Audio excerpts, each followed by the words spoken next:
Now, a system of ordinary differential equations, it involves several unknown functions of one independent variable. And again, if they are ordinary differential equations, if say we have, I don't know, x of t, maybe y of t, and z of t, if we have three unknown functions, then we're going to have the right hand side is going to involve x of t, x prime of t, x double prime of t, and so on, y of t, y prime of t, y double prime of t, and so on. But, well, same for that. But it's not going to have something like x evaluated at the point t minus 2. So that's not allowed, right? So that's not covered by the word ordinary. So here is a system of two unknown functions and the derivative. So it is a system of ordinary differential equations. So it is still part of our course.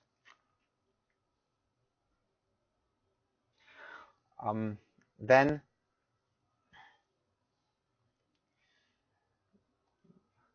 later in the course, it is going to be clear why systems of ordinary differential equations are always of order 1.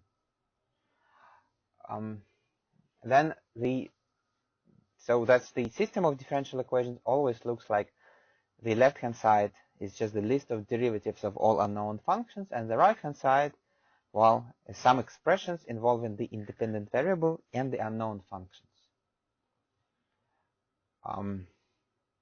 So in other words, we can think of a system of ordinary differential equations as a single ordinary differential equation, but with one vector unknown. Well, again, it's not important now, but it is going to be important later in the course after the recess week. Then a related concept is a partial differential equation. Right? So a partial differential equation, it involves one unknown function, but several independent variables. Right? So here are a few examples. Heat equation. Right? So it models the propagation of heat. This is called also the shallow water equation.